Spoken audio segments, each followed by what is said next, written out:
즐거운 우리 집 밝고도 거룩한 천국에 거룩한 백성들 거기서 영원히 영광에 살겠네. 거기서 기쁘고 즐거운 집에서 거기서 영원히 영광에 살겠네. 앞서간 우리의 친구들 광명한 그 집에 올라가 거룩한 주님의 보좌와 찬미로 영원히 즐기네. 거기서 기쁘고 즐거운 집에서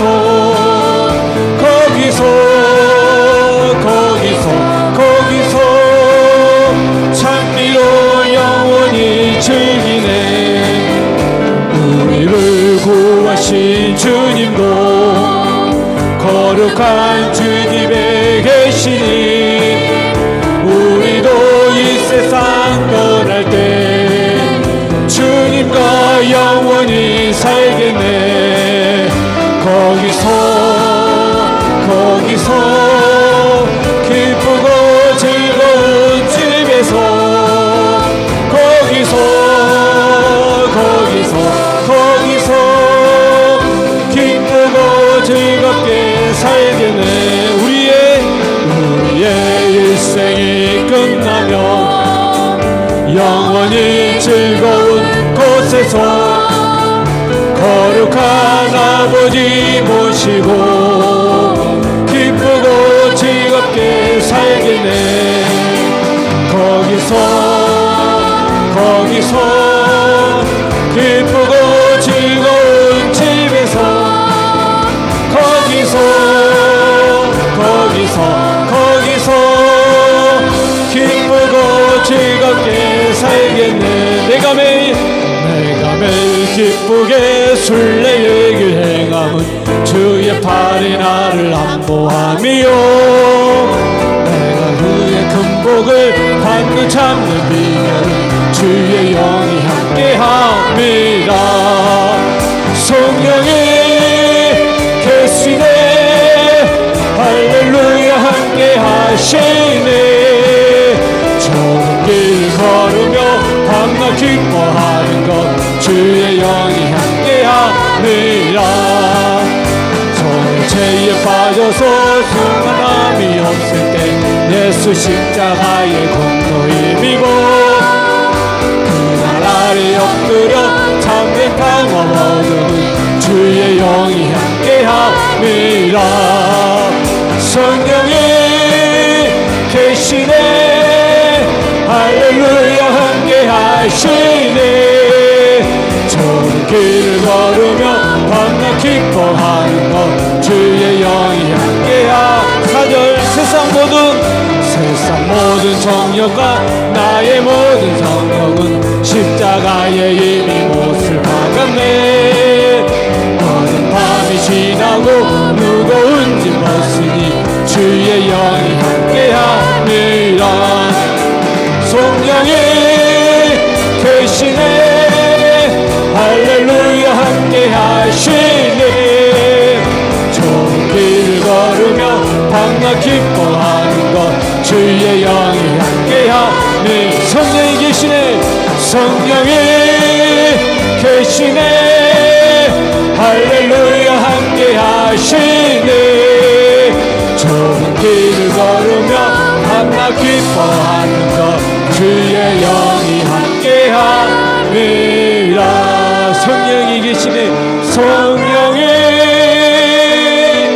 계시네. 할렐루야 함께하시네. 좋은 길을 걸으며 밤낮 기뻐하는 것 주의 영이 함께함이라.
뿐이에요. 사랑한다 하느라 내가 너를 잘 아노라. 사랑한다 내 딸아 내게 축복 더하노라. 사랑한다 하느라 사랑한다 하느라 내가 너를 잘 아노라. 사랑한다 내 딸아 내게 축복 더하노라. 내게 축복 더하노라. 내게 축복 더하노라.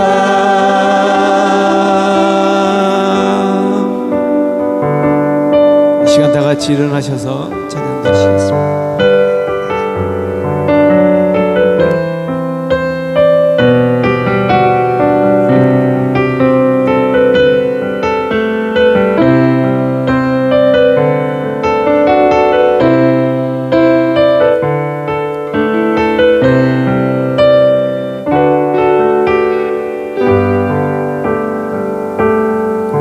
세상 모든 민족이 구원을 얻기까지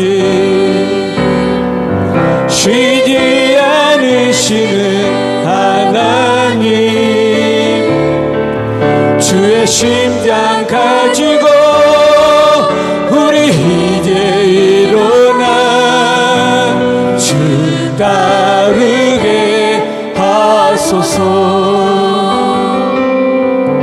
세상 모든 육체가 주의 영광 보도록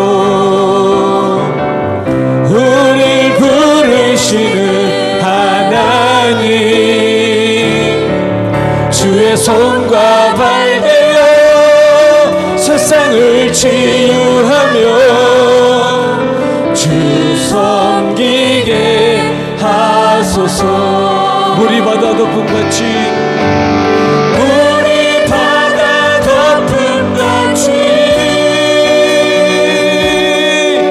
여호와의 영광을 인정하는 것이 온 세상 가득하리라. 물이 바다 덮음같이 물이 바다 덮음같이 물이 바다 덮음같이 세상 모든 민족이 구원을 얻기까지 쉬지 않으시는 하나님 주의 심장 가지고 우리 이제 일어나 주 따르게 하소서. 세상 모든 육체가 주의 영광 보도록 우리 부르시는 하나님 주의 손과 발 되어 세상을 치유하며 주 섬기게 하소서. 물이 바다 덮음같이 여호와의 영광을 인정하는 것이 온 세상 가득하리라. 물이 바다 덮음같이 물이 바다 덮음같이 물이 바다 덮음같이 보리라 보리라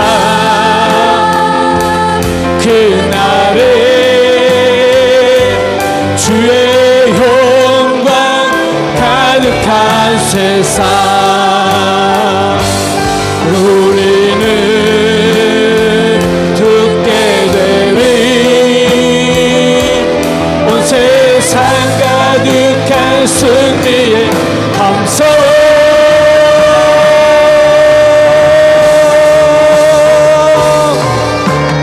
물이 바다 덮음같이 여호와의 영광을 인정하는 것이 온 세상 가득하리라 물이 바다 덮음같이 물이 바다 덮음같이 물이 바다 덮음같이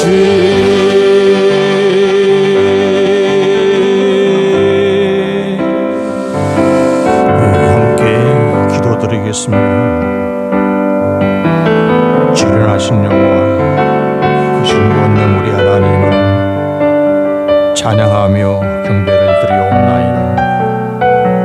누구든지 오라 부르시고 약속하신 은혜를 공급하시는 자비하신 우리 하나님, 이 시간 이 예배에 우리를 받아주시옵소서. 우리가 부르는 찬양으로 영광을 받으시고 주 예수 그리스도 교회의 은총을 우리에게 부으사 우리로 하여금 더욱 거룩함을 덧입을 수 있게 하여 주시고 우리 하나님이 기뻐 받으시는 예배를 드릴 수 있게 하여 주시옵소서.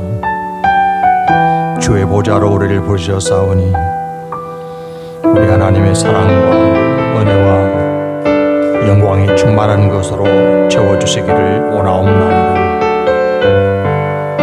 엄동설안을 지나게 하신 하나님께서 무더위 속에서도 우리를 지켜보호하시며 선한 목자 되사 날마다 우리 걸음걸음을 이끌어 주시기를 원하옵나이다. 광야의 백성들을 보호하시게 하여 불기둥 구름기둥을 허락하신 우리 하나님, 험한 세상 살아가는 주의 자녀들에게 약속하신 은혜의 풍성한 것을 날마다 나타내어 주사 우리 삶의 믿음의 증거가 더욱 많아지게 하여 주시옵소서. 이 예배 시간에도 하나님께서 우리에게 오사 좌정하시고 사모하는 심령의 만족을 허락하여 주시되 주의 권세, 주의 능력으로 붙들어 주시고 어루만져 주심으로 우리의 심령이 더욱 새롭게 하여 주시고 하늘로부터 공급하시는 평강을 얻을 수 있게 하여 주시며 주의 주신 말씀의 능력으로 치료되고 회복되는 역사가 이루어질 수 있게 하여 주시옵소서. 험한 세상 살아가는 성도들을 날마다 보호하시고 일용할 양식을 다하여 주시며 삶에서 당면하는 여러 가지 문제 가운데서도 우리 하나님의 크신 권능을 체험할 수 있게 하여 주시옵소서. 구원의 은혜 베풀어 주심을 실감나게 누리면서 하늘의 백성으로 세상을 승리 가운데 살아갈 수 있게 하여 주시기를 원하옵나이다. 온 땅 다스리신 우리 하나님, 사람들의 손에 맡겨두지 마시고 창조주 되신 우리 하나님께서 다스리심으로 어두움을 지시며 평화의 세상을 이루어 가도록 왕이신 우리 하나님이 온 백성 온 땅을 다스려 주시옵소서. 오늘도 주 앞에 예배하는 곳곳에 하늘의 은혜 충만함을 부어주시고 우리가 하나님의 음성에 귀를 기울이며 마음의 말씀을 새길 수 있게 하여 주시고 주신 말씀이 우리의 심령에 풍성한 양식이 될 수 있게 하여 주시옵소서. 아버지를 향하여 가지는 간절한 마음을 받아주시고 마음에 소망하는 바 간구하는 기도에도 응답하여 주시옵소서. 예배의 시종 주만 바라볼 수 있게 하여 주시고 하늘로부터 공급하시는 신령한 은혜로 우리 마음이 충만함을 입을 수 있게 하여 주시옵소서. 약속하신 모든 은혜 풍성한 것 우리에게 더하신 하나님께 감사를 드리옵고 예수님 이름으로 기도하옵나이다. 아멘. 여호와여, 내가 주께 피하오니 나를 영원히 부끄럽게 하지 마시고 주의 공의로 나를 건지소서.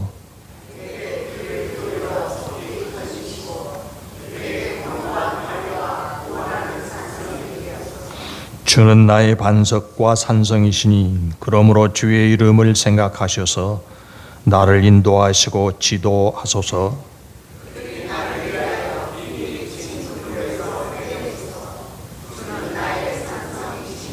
내가 나의 영을 주의 손에 부탁하나이다. 진리 하나님 여호와여, 나를 속량하셨나이다.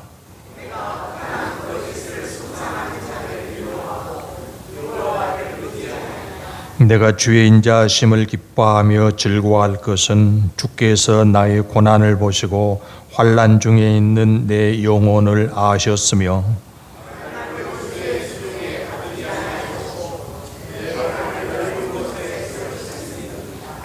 아멘. 전능하사 천지를 만드신 하나님 아버지를 내가 믿사오며 그 외아들 우리 주 예수 그리스도를 믿사오니 이는 성령으로 잉태하사 동정녀 마리아에게 나시고 본디오 빌라도에게 고난을 받으사 십자가에 못 박혀 죽으시고 장사한 지 사흘 만에 죽은 자 가운데서 다시 살아나시며 하늘에 오르사 전능하신 하나님 우편에 앉아 계시다가 저리로서 산 자와 죽은 자를 심판하러 오시리라. 성령을 믿사오며 거룩한 공회와 성도가 서로 교통하는 것과 죄를 사하여 주시는 것과 몸이 다시 사는 것과 영원히 사는 것을 믿사옵나이다. 아멘. 성경 말씀 구약 출애굽기 1장에서 함께 보시겠습니다. 출애굽기 1장 8절에서 20절 말씀까지 함께 읽겠습니다. 출애굽기 1장 8절에서 20절까지입니다. 요셉을 알지 못하는 새 왕이 일어나 애굽을 다스리더니 그가 그 백성에게 이르되 이 백성 이스라엘 자손이 우리보다 많고 강하도다. 자, 우리가 그들에게 대하여 지혜롭게 하자.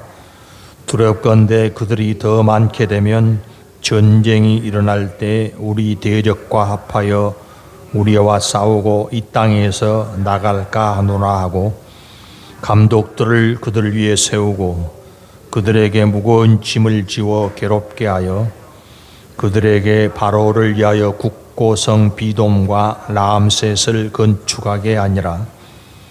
그러나 학대를 받을수록 더욱 번성하여 퍼져 나가니 애굽 사람이 이스라엘 자손으로 말미암아 근심하여 이스라엘 자손에게 이 일을 엄하게 시켜 어려운 노동으로 그들의 생활을 괴롭게 하니 곧 흙이기와 벽돌 굽기와 농사의 여러 가지 일이라.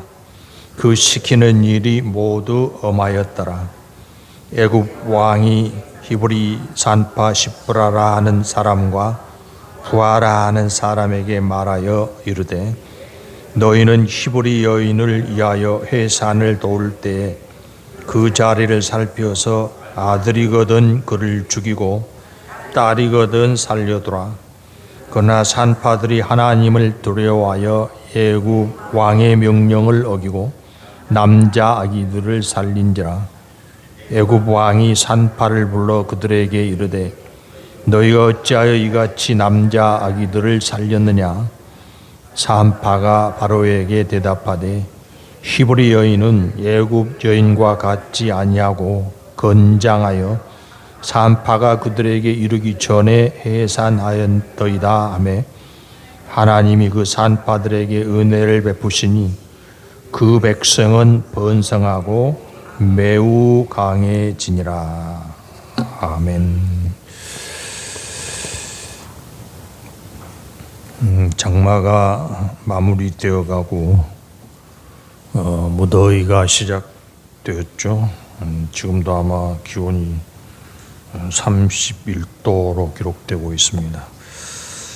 유럽에서는 벌써부터 40도를 오르내리고 있어서 많은 사람들이 고통을 당하고 심지어는 죽는 사람 숫자도 굉장히 많다고 하는데 저녁에 뉴스에 보니까 통계에 잡히는 사람들이 더위 때문에 10,000명이 사망을 했고 또 통계에 안 잡히는 사람까지 하면 20,000명이 넘을 거라 그렇게 이야기하더라고요.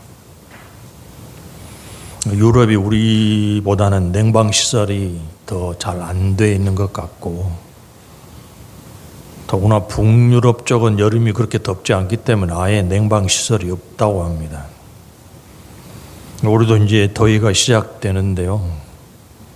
여러분의 건강관리를 잘 하시기 바랍니다. 젊은 사람들은 잘 모르겠는데 우리 세대 이상의 분들은 에어컨 설치해 놓고도 가동 안 시키는 일이 많죠.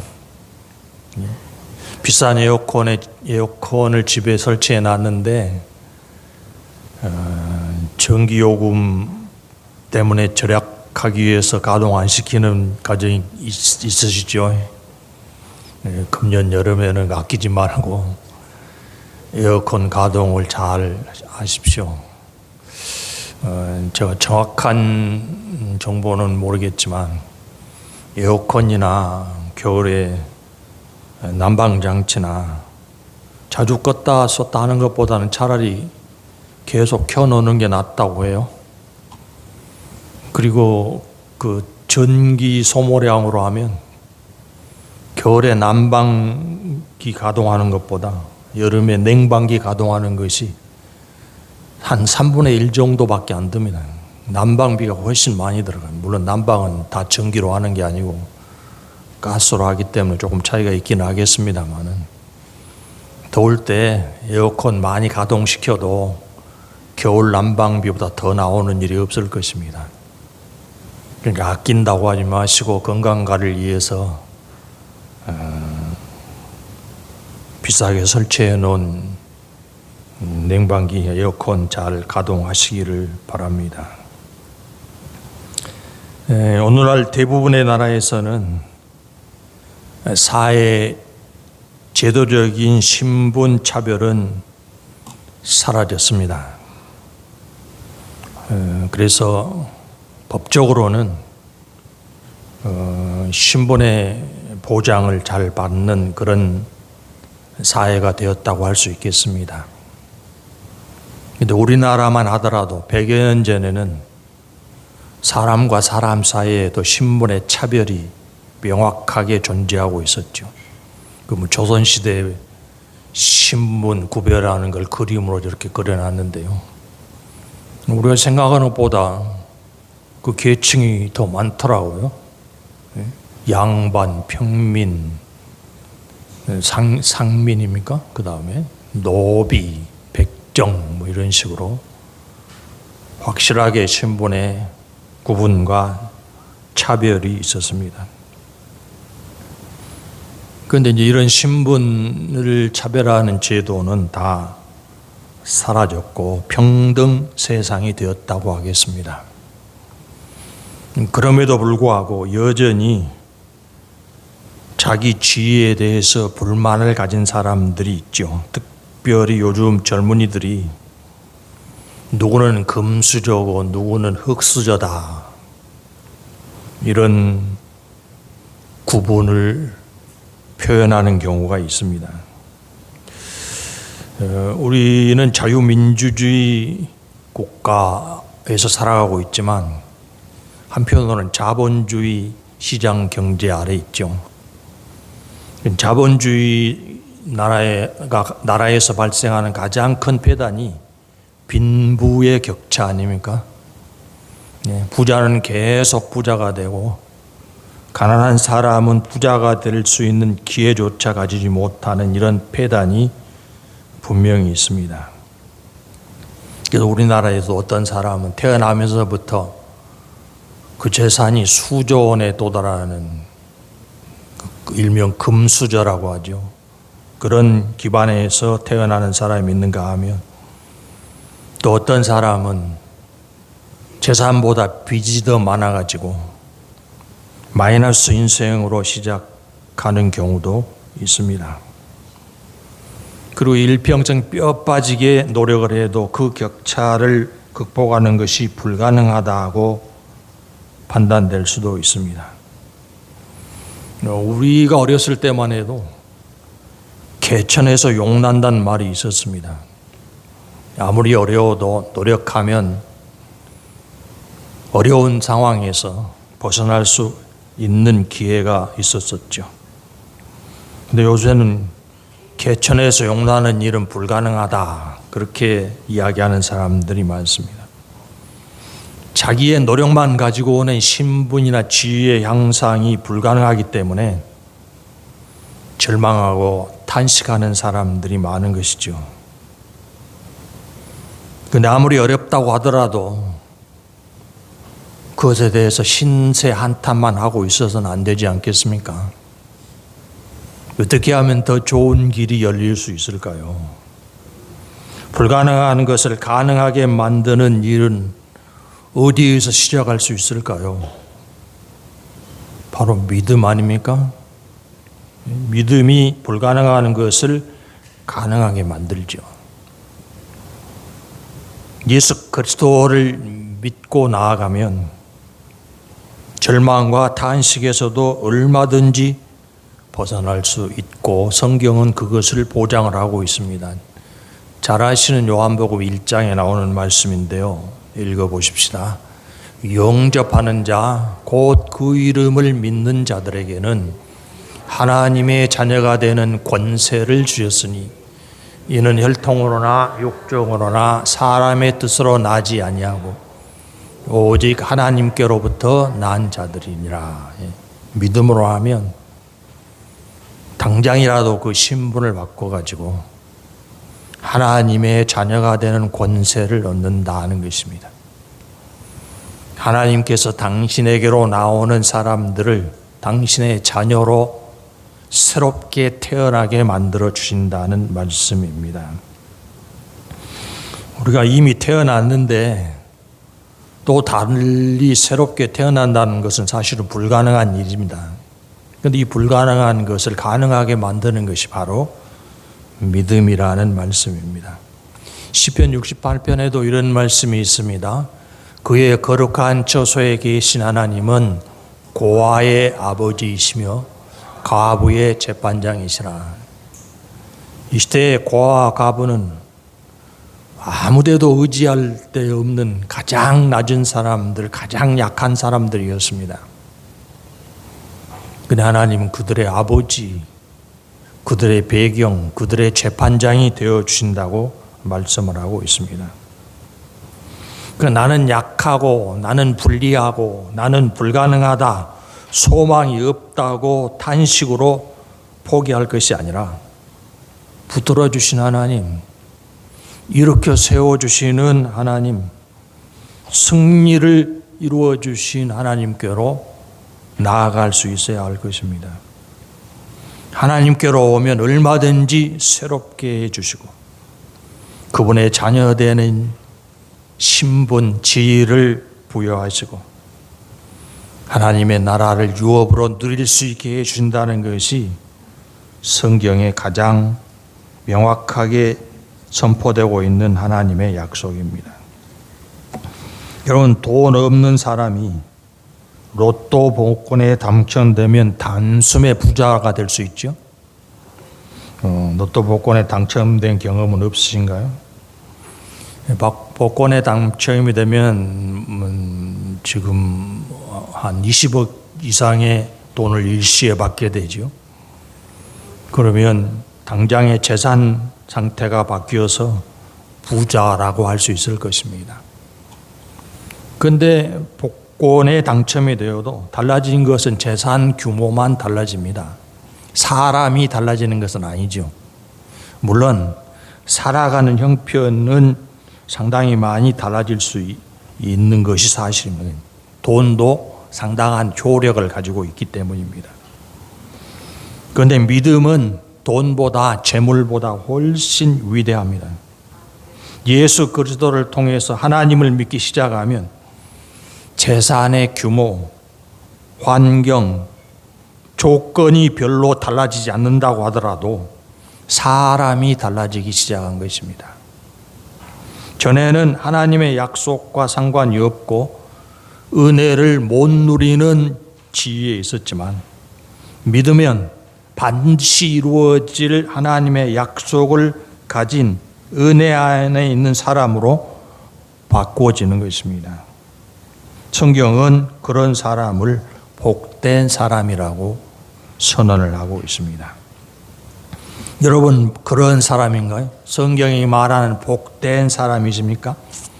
하나님이 약속하신 은혜를 날마다 실감나게 누리면서 살아가는 복된 사람이신가요? 스스로를 한번 평가를 해보시기를 바랍니다. 이스라엘 사람들은 아브라함의 후손들이죠. 하나님께서 아브라함을 불러내시고 아브라함과 그 후손들에게 이루어 주실 약속을 말씀하셨습니다. 그 약속의 내용을 기억하시는가요? 하나님께서 아브라함을 내 본토, 친척, 아버지 집을 떠나서 내가 지시할 땅으로 가라고 말씀하시면서 그렇게 하면 당신이 이루어 주실 약속을 보장하지 않으셨습니까? 그 약속의 내용을 여러분이 기억하십니까? 무엇이든가요? 큰 민족을 이루게 해주시고 기름진 땅을 주신다고 약속을 하셨습니다. 제가 방금 전에 어떤 사람이 복 있는 사람이라고 말씀을 드렸죠. 무엇을 가지고 있는 사람이 복된 사람이에요? 돈을 많이 가지고 있는 사람입니까? 하나님의 약속을 가지고 있는 사람이 복된 사람입니다. 그런데 아브라함에게 하나님이 무엇을 주셨다고요? 당신이 이루실 약속을 주셨습니다. 그 약속 마무리에서 너는 복이 될지라 이런 선언의 말씀도 하셨습니다. 아브라함이 바로 그런 사람, 약속을 가진 사람, 복된 사람이고 그것은 아브라함 홀로 누리는 데서 그치지 않고 그 후손들도 누리도록 보장을 해 주셨습니다. 그런데 그런 아브라함의 증손자 중에 요셉이라는 아이가 있었죠. 그냥 요셉이 아니고 별명이 붙어 있는데요. 꿈쟁이 요셉이라고 불리는 사람이었습니다. 그러니까 자기 증조 할아버지 아브라함으로부터 받은 약속을 이어받는 사람이라고 할 수 있겠습니다. 그런데 이 요셉은 꿈쟁이라고 불렸던 이유가 하나님께서 꾸게 하신 특별한 꿈도 가지고 있었습니다. 요셉 말고 다른 형제들이 있었지 않습니까? 요셉의 아버지가 잘 아시는 대로 야곱이고 야곱에게는 12아들이 있었는데 그러면 이 사람 요셉만 아브라함의 후손이 아니고 나머지 11명도 다 아브라함의 후손이고 모두 다 하나님의 약속을 가지고 있었죠. 그런데 요셉은 그 중에서도 특별한 꿈을 가지고 있었다는 것입니다. 그러니 얼마나 우쭐대고 그러니 얼마나 금수저라고 할 수 있었겠습니까? 자기가 그 꿈의 내용을 해석할 때 자기가 가족의 우두머리가 되리라는 확신으로 살고 있었습니다. 그런데 나중에 어떻게 됐습니까? 괜히 우쭐대다가 자기 형들의 시기를 받아서 애굽으로 팔려가는 신세가 되었죠. 그래서 순식간에 종으로 추락하게 되었습니다. 그런데 놀라운 것은 그렇게 팔려가서 종으로 추락하고 나서도 요셉에게 하나님의 은혜가 계속된다는 것입니다. 종으로 팔려가서 아무것도 의지할 수 없을 때 믿음이 조금이라도 남아 있었다고 하면 요셉이 어떻게 했겠습니까? 누구를 찾고 누구를 의지했겠습니까? 오직 찾을 수 있는 분은 하나님 한 분이었습니다. 아무도 요셉을 도와줄 수 없었습니다. 아버지는 요셉이 죽은 줄 알고 있었기 때문에 찾지도 않았습니다. 죽은 자식을 누가 찾습니까? 그러니까 오직 하나님을 바라보고 의지하는 것 말고는 요셉이 할 수 있는 일이 없었습니다. 그 하나님을 바라보는 요셉에게 하나님께서는 어떻게 해주시던가요? 당신이 함께 하신다는 것을 나타내 보여주셨습니다. 종이 되어서 남의 집에 일을 대신하는 신세가 되었지만 하나님이 함께 하신다는 증거를 보여주시는데요. 창세기 39장 2절 3절 읽어보십시다. 여호와께서 요셉과 함께 하심으로 그가 형통한 자가 되어 그의 주인 애굽 사람의 집에 있으니 그의 주인이 여호와께서 그와 함께 하심을 보며 또 여호와께서 그의 범사에 형통하게 하심을 보았더라. 이때가 요셉이 제일 힘든 시기 아닙니까? 믿음이 있다고 해도 바닥날 만한 상황 속에 있었죠. 그러니까 창세기 39장 2절 3절에 무슨 단어가 제일 많이 나와요? 여호와 하나님의 이름이 제일 많이 나와요. 그렇게 등장하신 하나님, 물론 하나님이 누구 눈에 보이게 등장하시는 건 아니죠. 요셉이 애굽으로 팔려갔어도 하나님이 등장하시는데 어떻게 해주셨다고 기록되어 있습니까? 요셉과 함께 해주셨고 요셉과 함께 하신다는 증거가 요셉의 생활 가운데서 나타났다. 어떻게 나타났어요? 요셉이 하는 일마다 형통하더라. 누가 보니까 요셉이 형통하다고 판단했어요? 주인이 보니까 그 주인의 집에 종이 여럿 있었지 않겠습니까? 그런데 다른 종들이 하는 일의 결과와 요셉이 하는 일의 결과가 전혀 다르게 나타났다. 그래서 하나님께서 그 주인이 생각할 때 요셉이 믿는 하나님께서 우리 집에 요셉을 통해서 복을 주신다. 그렇게 판단할 수 있게 만들어 주셨다는 것입니다. 여러분, 어떤 사람에게서 하나님의 복이 나타나요? 하나님의 약속을 가진 사람에게서 하나님의 복이 나타납니다. 그러니까 이런 경험을 통해서 요셉이 절망을 극복할 수 있게 됐죠. 그래서 결국에는 애굽의 총리가 되지 않습니까? 요셉은 애굽에 가서 살면서 종으로 시작했지만 하나님의 약속이 자기에게 이루어졌다는 것을 실감나게 경험을 했습니다. 그런데 아시다시피 요셉만 하나님의 약속을 가지고 있는 게 아니지 않습니까? 누구도 가지고 있었을까요? 나머지 11 형제도 다 하나님의 약속을 가지고 있었습니다. 왜요? 다 아브라함의 후손이기 때문입니다. 비록 동생을 팔아넘긴 사람들이었지만 그 형들도 하나님의 약속을 소유하고 있는 것만은 사실이었습니다. 그래서 하나님께서는 아브라함의 후손 모두에게 당신이 약속하신 것을 이루기 위해서 요셉을 미리 애굽으로 보내신 것입니다. 그 성경이 그렇게 기록을 하고 있습니다. 화면의 말씀 읽어보십시다. 하나님이 큰 구원을 당신들의 생명을 보존하고 당신들의 후손을 세상에 두시려고 나를 당신들보다 먼저 보내셨나니 그런즉 나를 이리로 보낸 이는 당신들이 아니요 하나님이시라. 하나님이 나를 바로에게 아버지로 삼으시고 그 온 집의 주로 삼으시며 애굽 온 땅의 통치자로 삼으셨나이다. 어떻게 해서 요셉이 애굽으로 가게 됐어요? 형들이 팔아넘겨서 갔습니다. 표면적으로는 그렇습니다. 그런데 그렇게 팔려가서 종노릇하고 감옥에서 고통당하고 나중에야 총리가 된 요셉이 하는 말입니다. 지금 창세기 45장의 말씀이 뭐라고 이야기해요? 당신들이 팔아서 내가 애굽에 온 거 아니다. 그럼 왜 애굽에 오게 됐다고요? 하나님이 나를 애굽으로 보내신 것이다. 왜 보냈다고요? 당신들보다 먼저 나를 하나님이 보내셨는데 어떻게 하려고요? 당신들과 후손들을 세상에 보존해 주시려고 나를 먼저 보낸 것이다. 이렇게 요셉이 고백을 하고 있죠. 여러분, 아브라함에게 주신다고 약속하신 땅이 가나안 땅인데 그 땅이 비어있는 땅이 아니었지 않습니까? 강한 사람들이 그 땅을 차지하고 살고 있었습니다. 그리고 처음 하나님께서 아브라함에게 그 땅을 주신다고 약속하시면서 덧붙인 조건이 있어요. 창세기 15장 16절 읽어보십시다.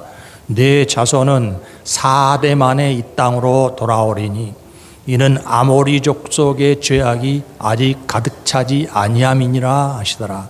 가나안 땅에 아모리 족속이 다 차지하고 살고 있었단 말이죠. 근데 아무리 하나님께서 아브라함을 선택하셔서 그 후손으로 민족을 이루고 기름진 땅을 누리게 해준다고 약속하셨을지라도 전혀 잘못이 없는 아모리 사람들을 다 쫓아내시는 분이 아니시라고요. 그러니까 기다려라. 얼마 동안이요? 4대를 기다려야 된다.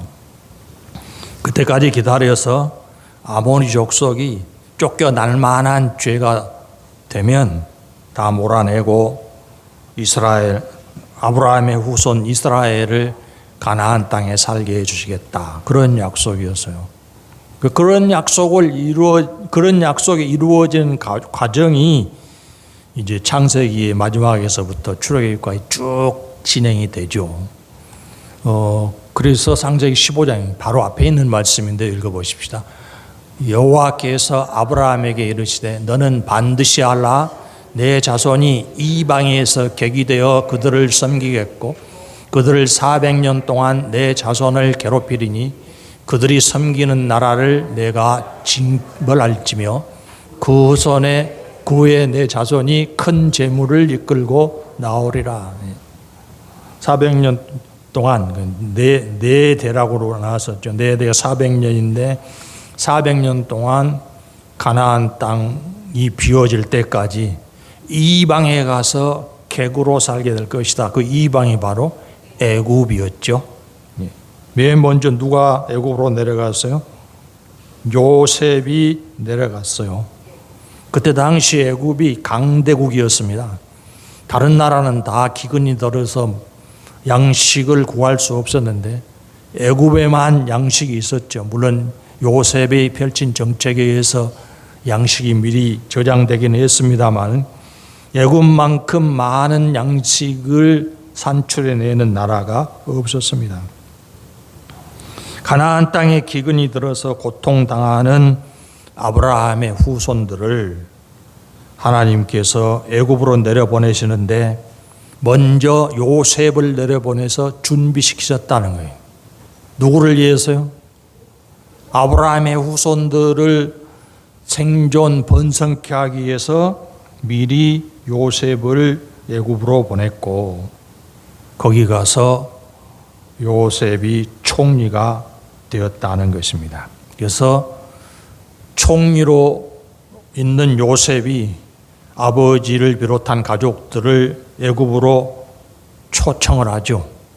그래서 내려갔습니다. 창세기 46장 27절 야곱 집 사람으로 애굽에 이른 자가 모두 70명이었더라.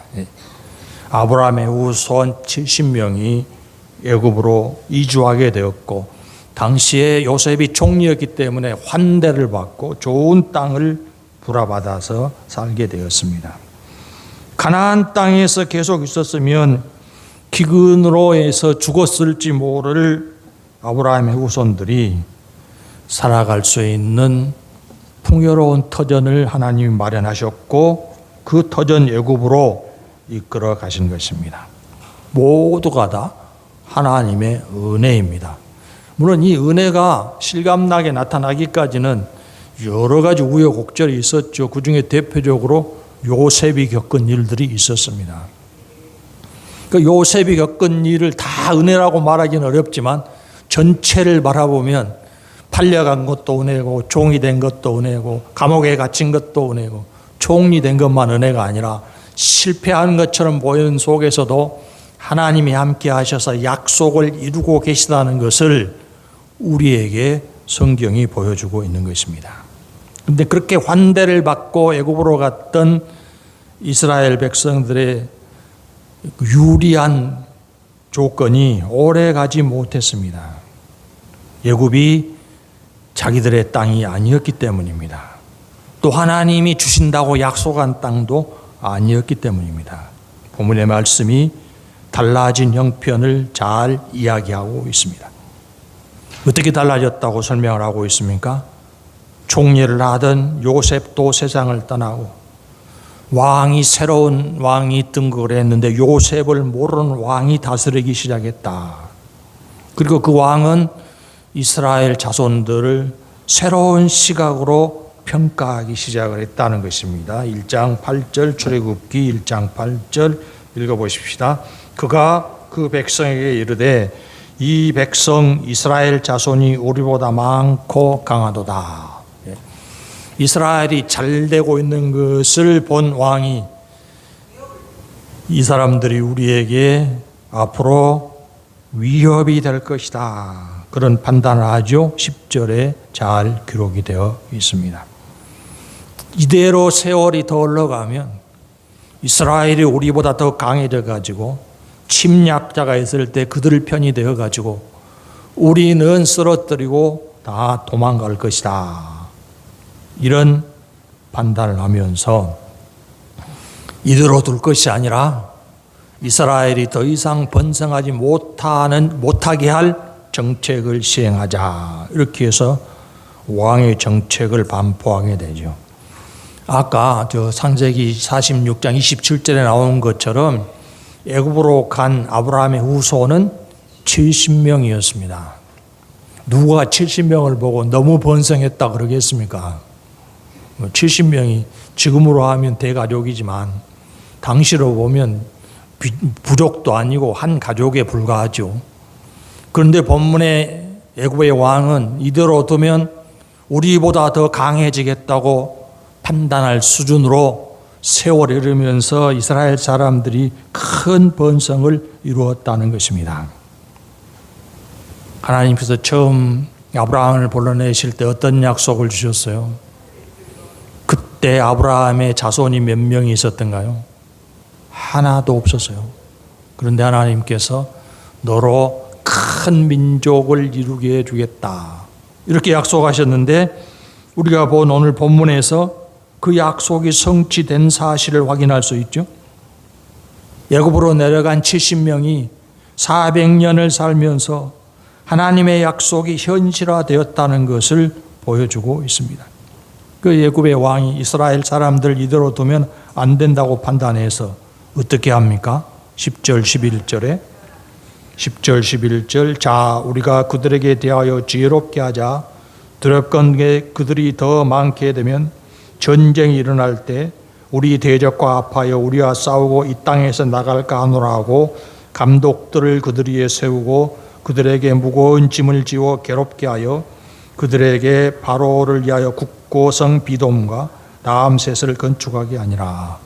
이스라엘에게 고통을 가하는 정책이 시작되었다는 것입니다. 중노동으로 쉴 틈을 주지 않겠다는 거죠.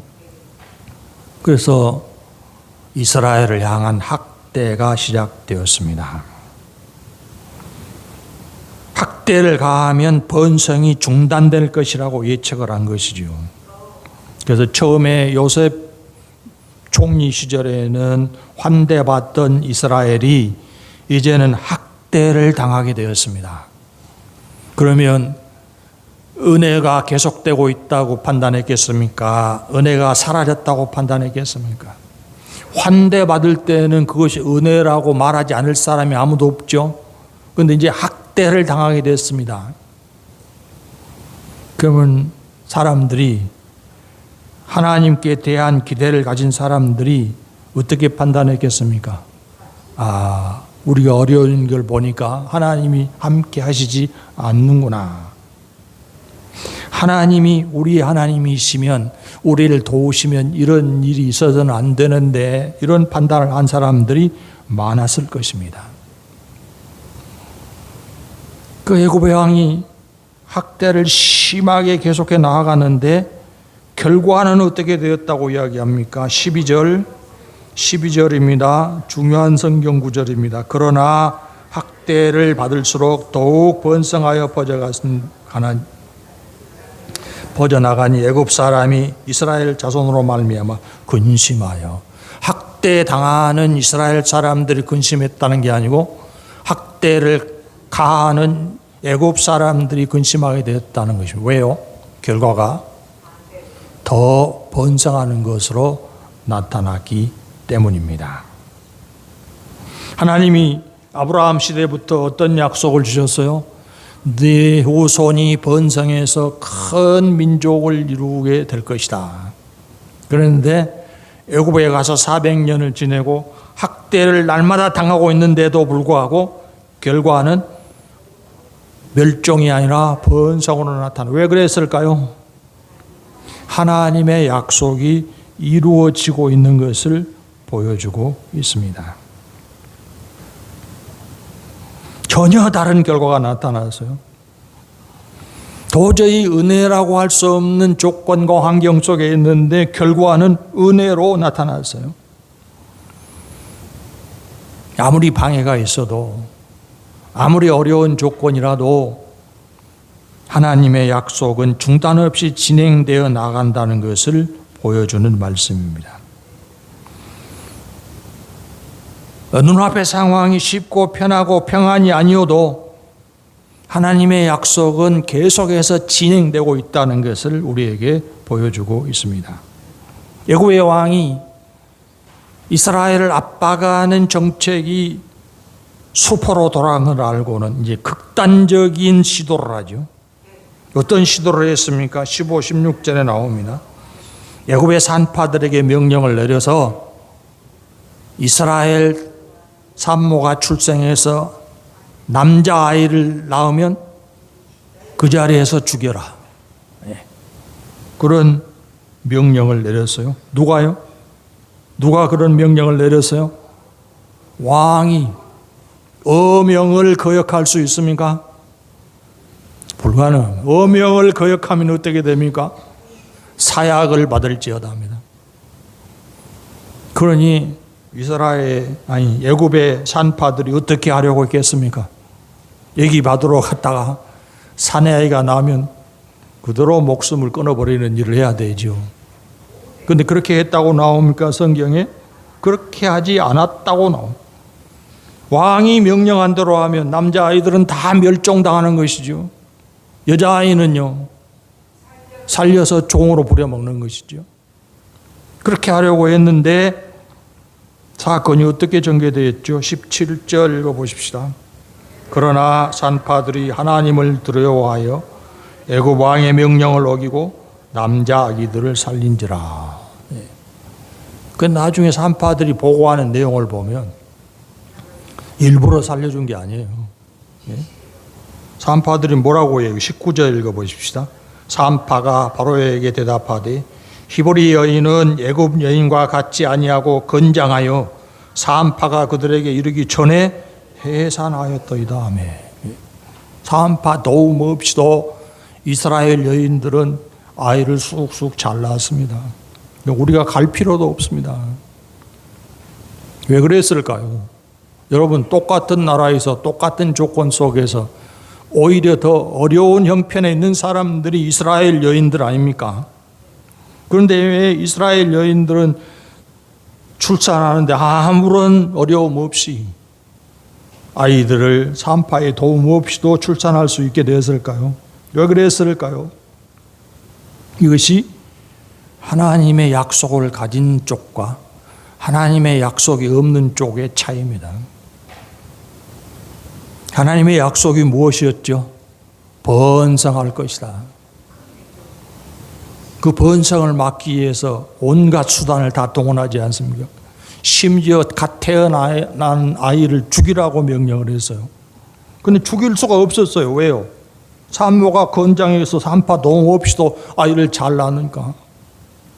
왜 그런 결과가 나타났을까요? 하나님의 약속을 가지고 있었기 때문입니다. 하나님께서 번성하리라고 하신 약속을 가지고 있어서 이스라엘 여인들에게 특별한 은혜를 베푸신 것입니다. 그래서 아까 12절처럼 그 은혜 때문에 학대를 받을수록 더욱 번성하게 되었고, 20절도 읽어보실까요? 하나님이 그 산파들에게 은혜를 베푸시니 그 백성은 번성하고 매우 강해지니라. 막으면 막을수록 더 잘 되고, 죽이려고 하면 죽이려고 할수록 더 잘 살아나고. 어떻게 이런 결과가 가능했어요? 하나님의 약속 때문에. 약속하신 하나님이 함께 하셨기 때문에. 여러분, 재벌의 손자가 할아버지 회사의 말단 직원으로 취업을 했습니다. 그런데 그 회사의 직원들은 아무도 그 말단 직원이 재벌의 손자인 줄을 모릅니다. 그러니까 말단이니까 온갖 험한 일을 다 시킵니다. 업무가 미숙하면 타박을 받습니다. 거드렛 일 잔심불에 시달립니다. 그러니까 흙수저가 도맡아서 해야 될 일을 재벌의 손자가 도맡아서 하고 있는 것입니다. 그 손자가 어떤 마음으로 매일매일 출근하고 근무를 했을까요? 어려운 일 당할 때마다 신세를 한탄했을까요? 내가 왜 이런 일을 할까? 내가 왜 흙수저로 태어나서 이 어려운 처지가 됐을까? 이런 탄식을 했을까요? 왜 안 합니까? 왜 그런 탄식을 안 합니까? 젊은이들이 그런 탄식을 하는 사람들이 많다고 하지 않습니까? 내가 언제 승진해서 팀장 되고 임원까지 될 수 있을까? 불가능하다 그러잖아요. 이 재벌 손자도 그런 생각을 했을까요?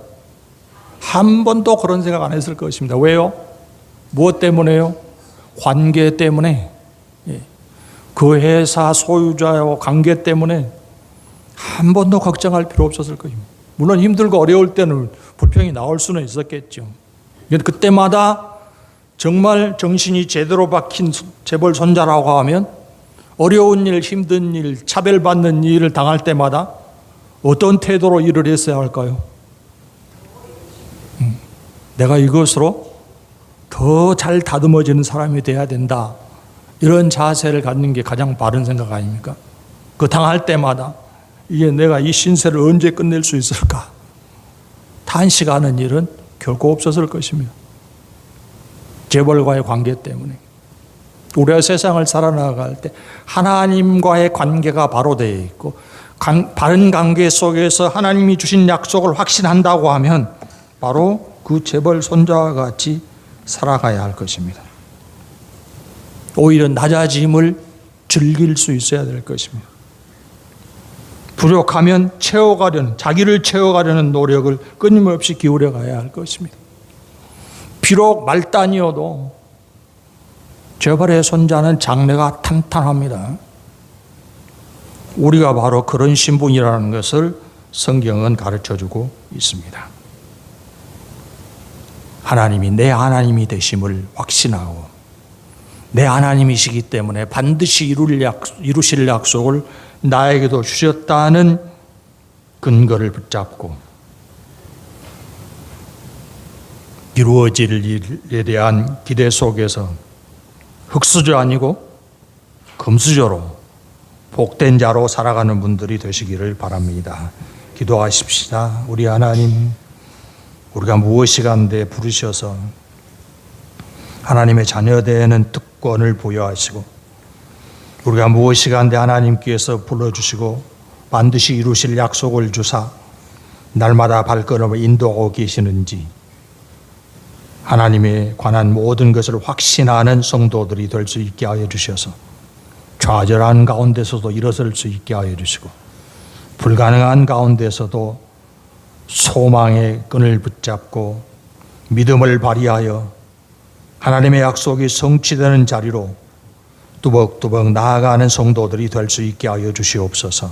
모든 것이 은혜인 줄을 깨달아 하나님께 감사하며 인도하심을 따라 동행하는 삶을 힘있게 이루어갈 수 있게 하여 주시옵소서. 이루시는 하나님께 감사를 드리옵고 예수님 이름으로 기도하옵나이다. 아멘.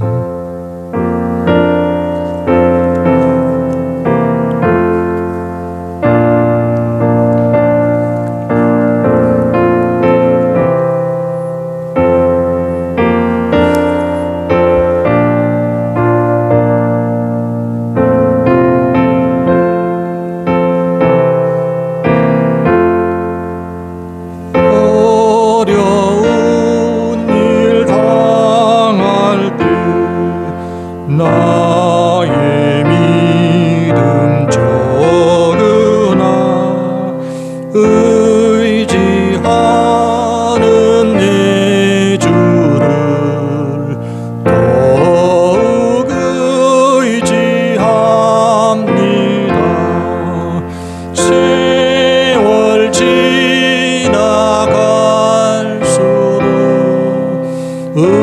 의지할 것뿐일세. 무슨 일을 만나도 예수 의지합니다. 성령께서 내 마음 밝히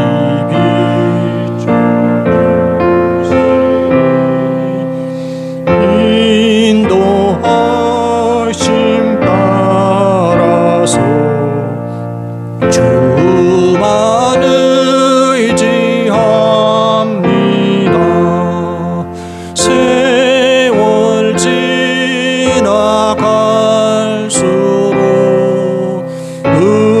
의지할 것뿐일세. 무슨 일을 당해도 예수 의지합니다. 밝을 때의 노래와 어두울 때의 기도로 위태할 때 도움을 주께 간구합니다. 세월 지나갈수록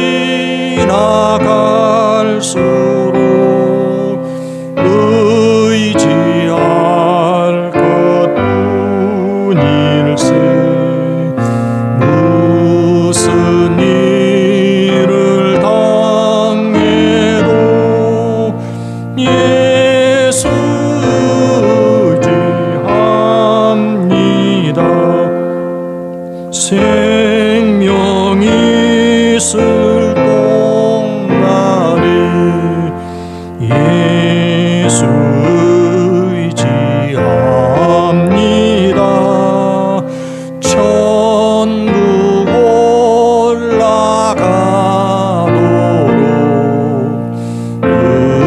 의지할 것뿐일세. 세월 지나갈수록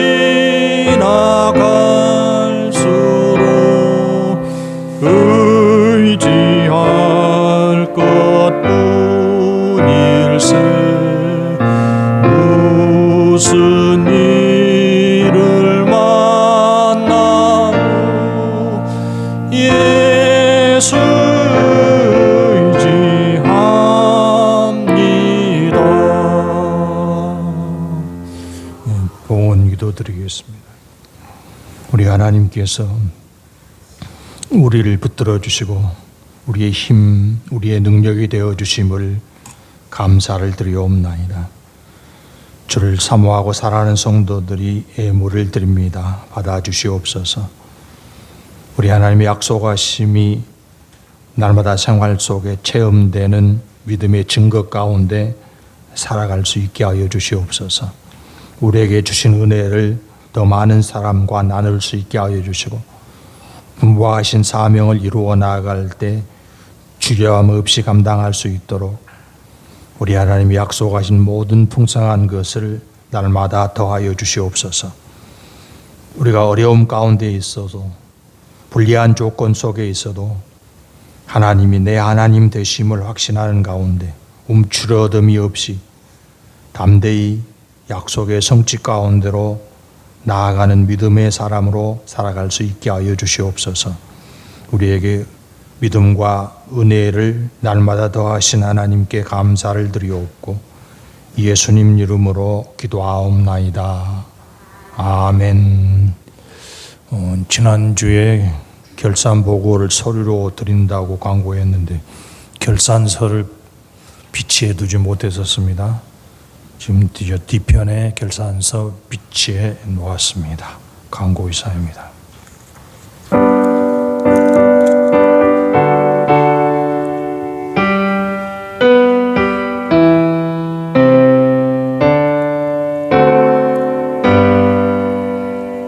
성부 성자와 성령 찬송과 영광 돌려보내세 대초로 지금까지 또 영원 무궁토록 성삼위께